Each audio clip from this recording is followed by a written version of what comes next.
Hey guys, how's it going? My name is Jimmy and welcome to my new video. So in this tutorial, as promised, I will be showing you how I created this futuristic photo here.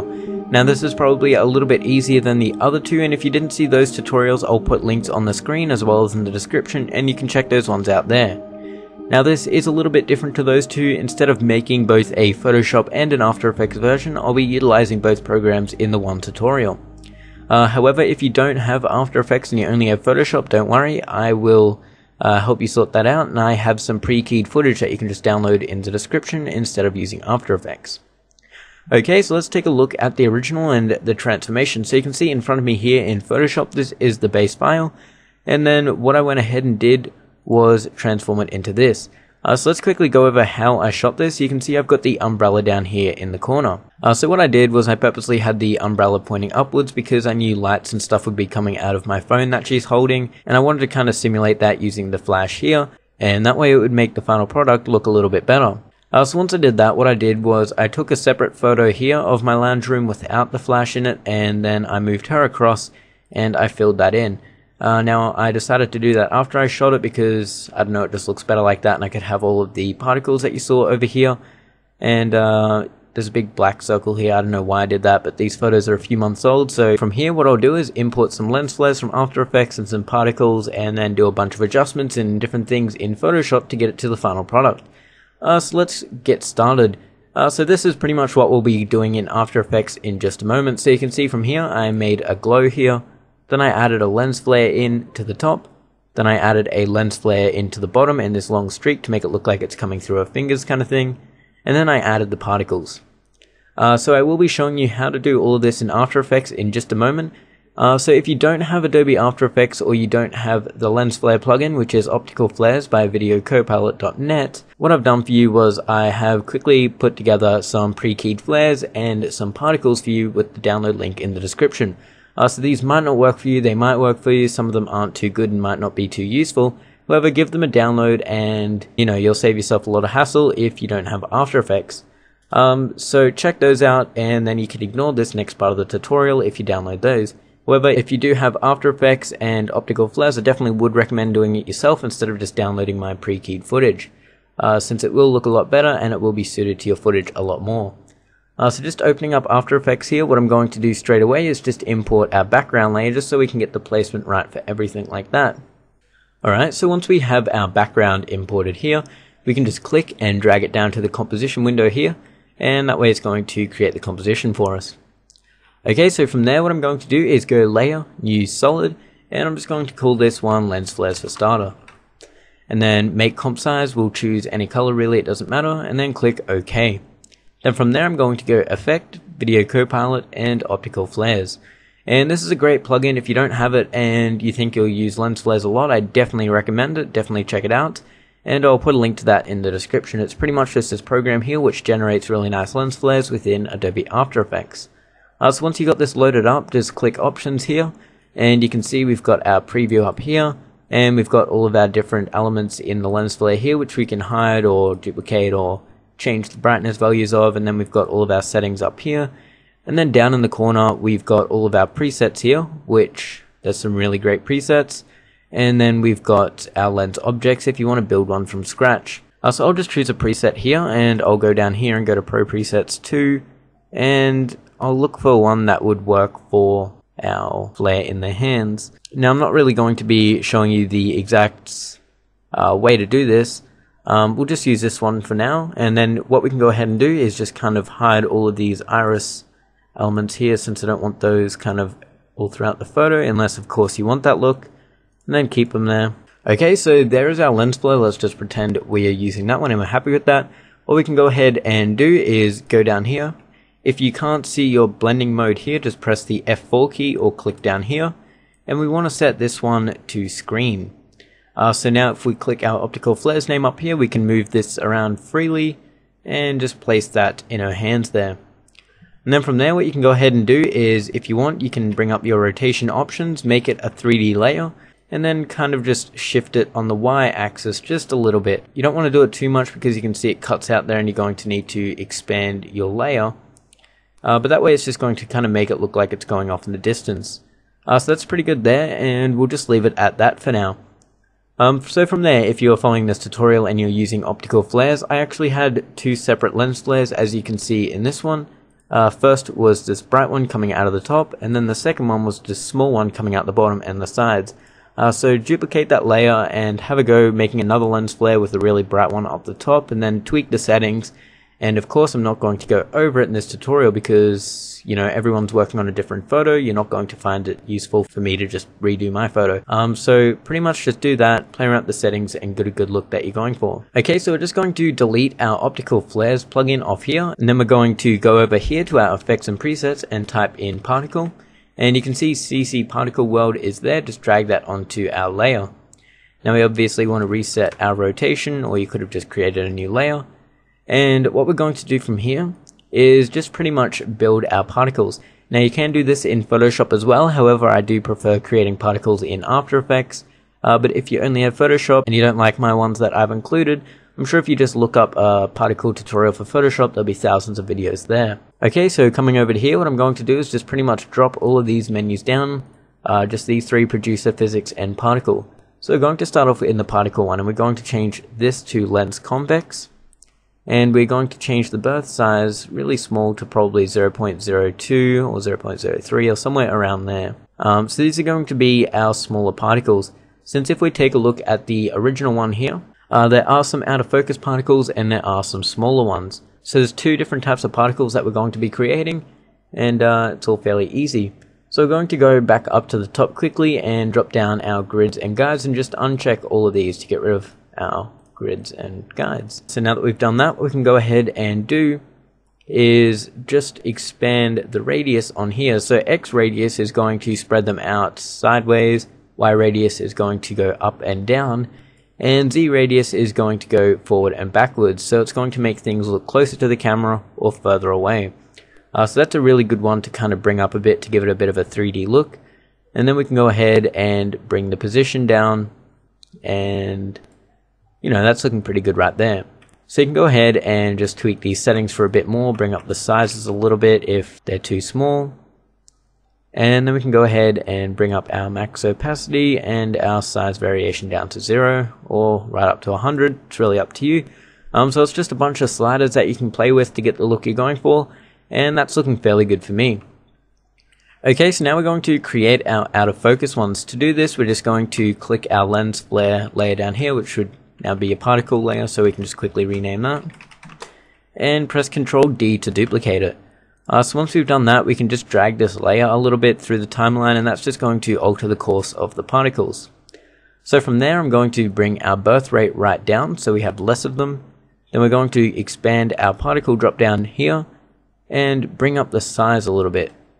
Okay, so once we've done that, we can go up to our effects and presets and just type in Gaussian blur and click and drag that onto our top layer, which are our bigger particles. So once we've done that, we can just bring up the blurriness, and this might take a bit to load depending on how big your final image is and stuff like that. And just bring this right up. We want them really nice and soft because they want to look like they're kind of out of focus. Now you can use any kind of blur for this. You can use lens blur or anything like that if you want. It's really up to you. And then we can just kind of go back up here to our particle one and bring down the max opacity. And then we can go back up to birth rate and bring that right down as well. Okay, so from there, just kind of play around with these settings, play around with the radius so we have a couple more just kind of grouped together. Bring up the Z radius a bit more, maybe the position. That's looking pretty good right there. So the look we're going for here is just these bigger particles are meant to be out of focus. They're kind of closer to the camera. They're a bit softer and stuff like that. And that's pretty much it. So once you're done with your particles and your lens flares, what you want to do to get them back into Photoshop is just kind of remove your background and make sure that your transparency is enabled. So you can see this checkerboard down here. Just make sure that you've got a transparent background. And then from there, we want to go up to Composition, Save Frame As, File, and then you can just save it as a Photoshop file, or you can save it as a PNG, which is what I always do. And that way, as soon as you import it into Photoshop, it'll just have a transparent background. Okay, so that is all of the After Effects work for this video. I hope that helped you guys out. Now let's move on to the actual Photoshop adjustments. So if you've done all of your After Effects work, you should be left with something that looks like this. To create the glow is very simple. We'll just quickly create a new layer here in Photoshop, and we'll grab our gradient tool by pressing G or clicking over here. Then from there, what I'm going to do is make sure it is a radial gradient by clicking up here, and that's looking pretty good right there. Then for our primary color, what we'll do is make it this kind of dark purple color. However, it can be any color you want. Like I said in the previous tutorial, it can be green, blue, whatever really, and just click and drag it from there. Now that's not looking too good at the moment, but if we press Ctrl T to bring up our transform options, just click and you can alter it from there. Make it look however you want. So that's looking pretty good right there. We might just bring down the opacity a little bit, and then you can add kind of in another shape up here or whatever you want. Just kind of play around with it and get the look you're going for. So after you've played around with it, you should be able to get something like this fairly easily. And let's move on to actually adding some adjustments in Photoshop. Okay, so the first thing I'm going to go over here in Photoshop is actually cutting out her hands. Now you can see here that the hands are actually above the lens flare. Now this is very, very simple to do. All we're going to do is go back to our background layer and press Ctrl J to duplicate it and drag that one to the top. And we can just call this one hands cutout or something like that. And then there's multiple ways you can do this. You can either use the lasso tool, the magnetic lasso tool, or you can use the pen tool. So I'm just going to use the pen tool for this one, and we're going to simply click and trace around the hands. Now the reason for this is obviously because the lens flares are meant to be coming out of the phone or whatever device you're holding, and we kind of want it to make it look like that. We don't want them over the hands because then it's just going to look like we pasted it over the top. So I'm just doing a really quick job for the sake of the tutorial, but you get the idea of it. Just kind of cut the fingers out to the best of your ability, and that way everything that we put below that layer will be below the hands. Now you want to make sure that you do add some adjustments to the hands, because think about it, if there's a huge bright light around your hands do get a little bit bright even if they are underneath. So you might want to apply a bit of a curves adjustment or something like that. And let's just really quickly finish this off. I went a bit far. But once you've finished cutting it out like that, what we can go ahead and do is right click, make selection. You can add a feather if you want, probably just 1 pixel, otherwise it's going to start feathering too much. And then right click and go select inverse, or select and then select inverse and press delete, and that's going to delete everything except for the hands. So you can see what I mean is you want to apply some adjustments to it because that just looks weird right there. And you can see in my final one here they kind of match the color of the rest of the arms, and to do that it's just some curves adjustments, maybe a bit of a purple tint, and it's nothing too hard. Okay, so what I'm going to show you now is actually how I edited the planets to make them look like they kind of hologram and stuff like that, and it's very, very simple.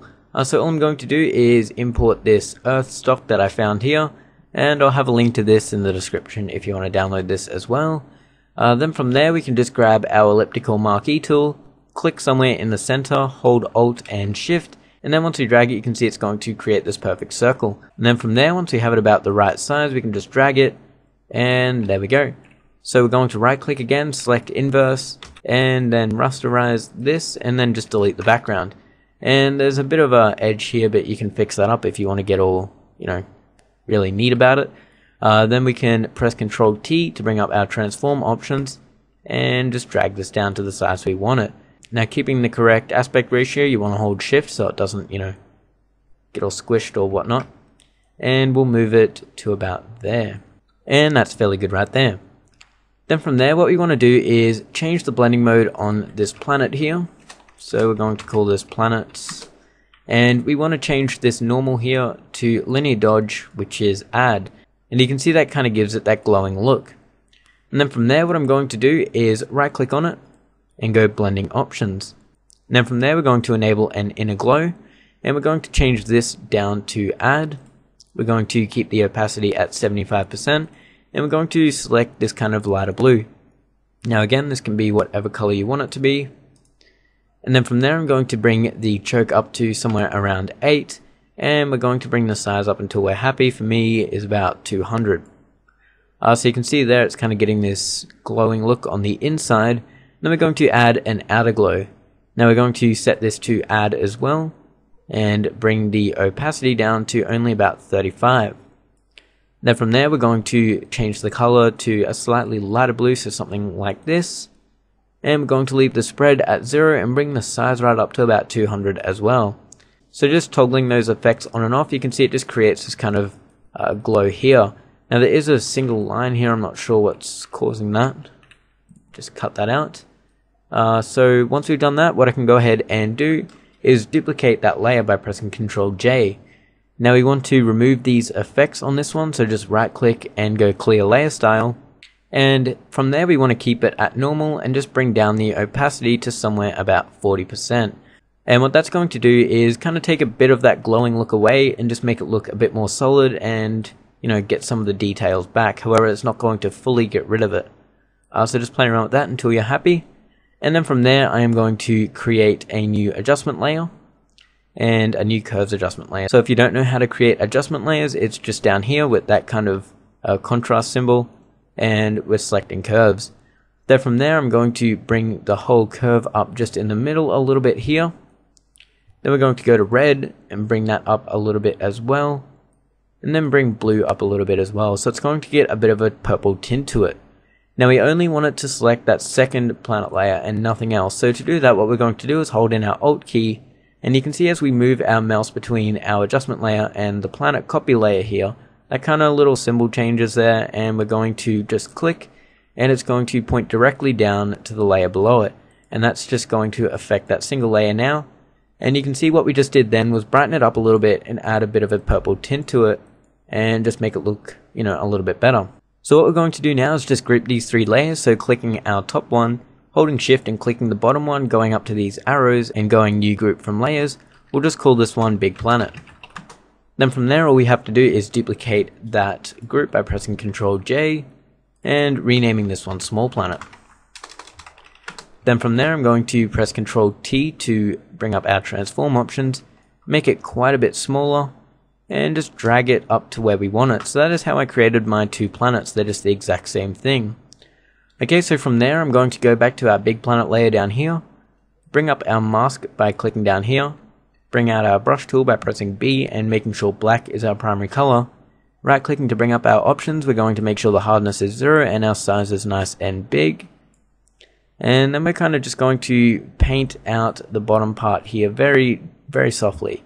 And the reason I'm doing this is because I thought it kind of made it look a little bit better, kind of like it's glowing a little bit more at the bottom and still kind of coming out. And then we're going to repeat the exact same process for the small planet. So creating a mask on that, we can bring up our opacity a little bit more.